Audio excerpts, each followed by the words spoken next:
Alrighty, looks like we're live. We got a pulse. Feeling a little better today.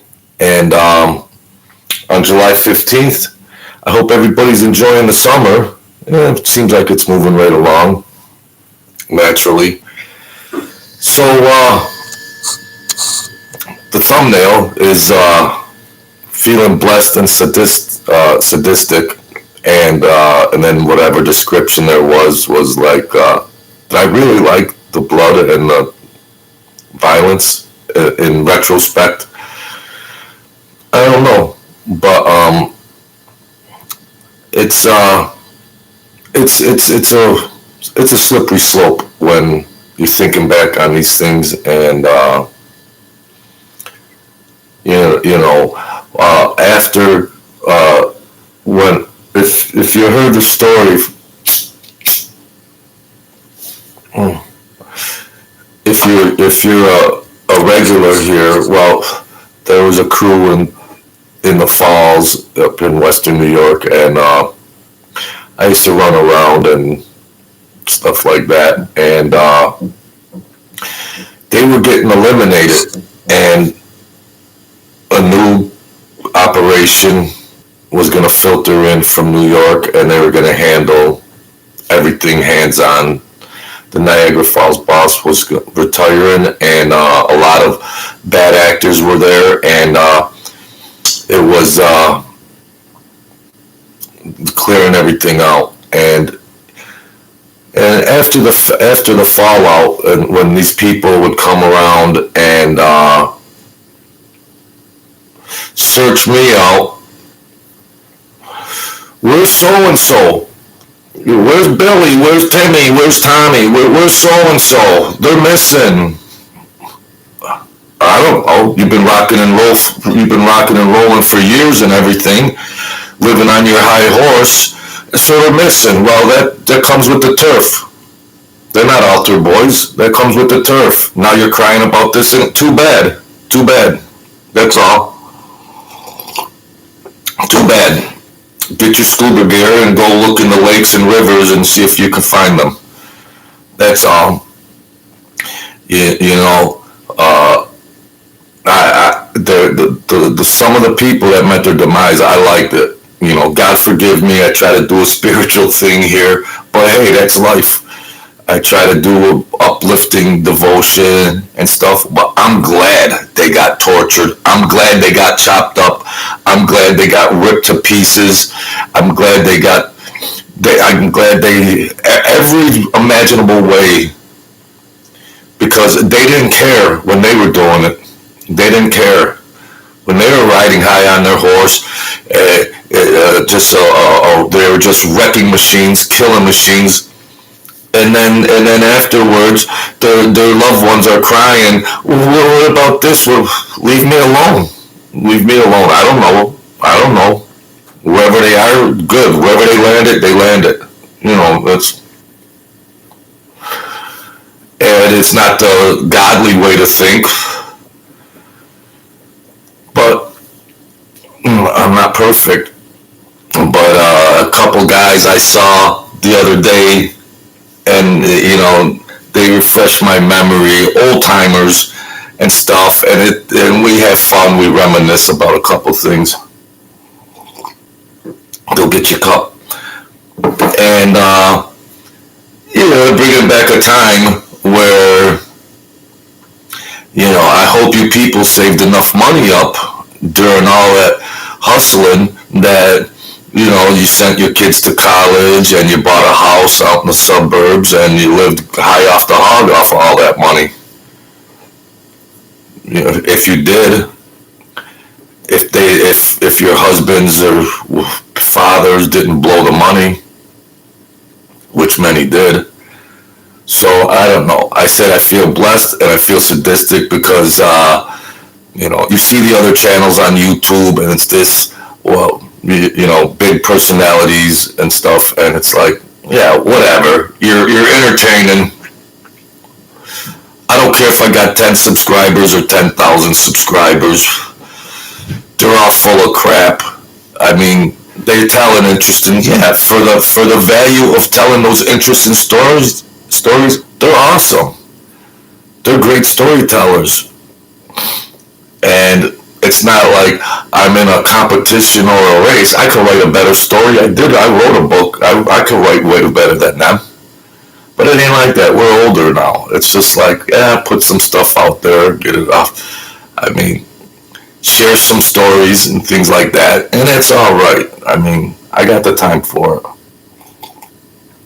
Some people are pushing me to do it more where I honestly am not that motivated for the channel. I mean, I do it for the devotions, but I'm not really that motivated about the analytics of the channel and view time and what. Yeah, it's interesting, and I was crazy, kept checking that out.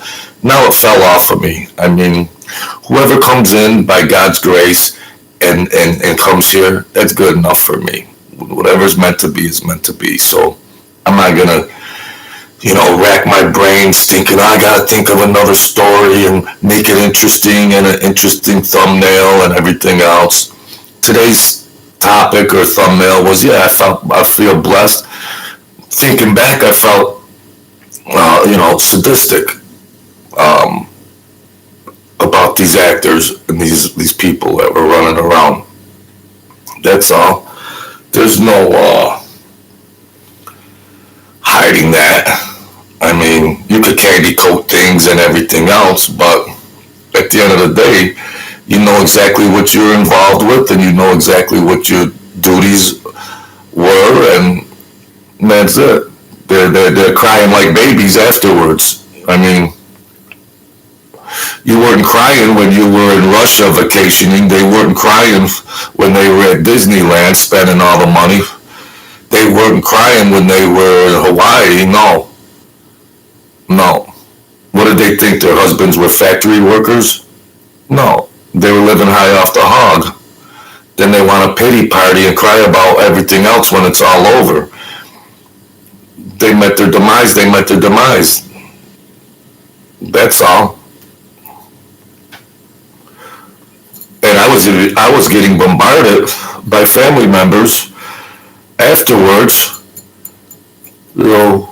Where's so and so? What about this? What about that?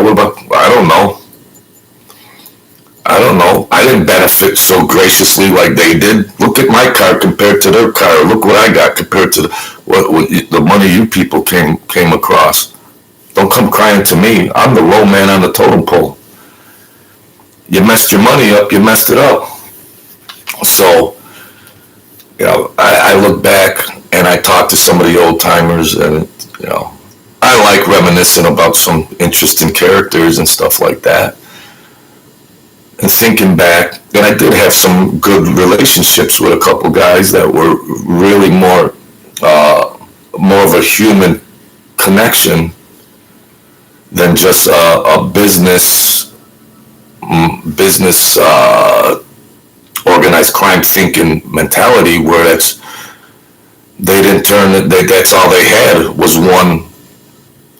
Some of them just had one mindset wherever they happenstanced. But then I saw others in their family life being loving fathers and stuff like that. So let's do today's devotion, all right?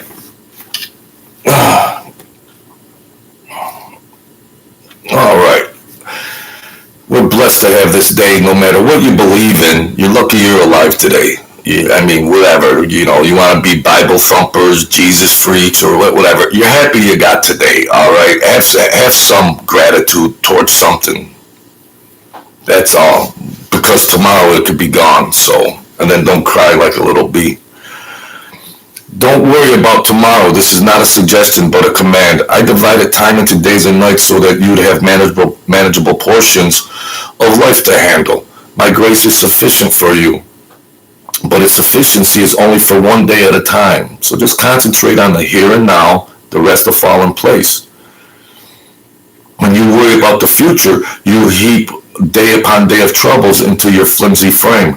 You stagger under the heavy load, which I never intended you to carry. So just take it one frame, one day at a time. You'll be all right. Don't burden yourself with, geez, tomorrow, the next day, what about this, what about that? Throw off this oppressive burden with one quick thrust of trust. Boom. All right, I trust what God and my angels have for me. That's good enough for me. Okay?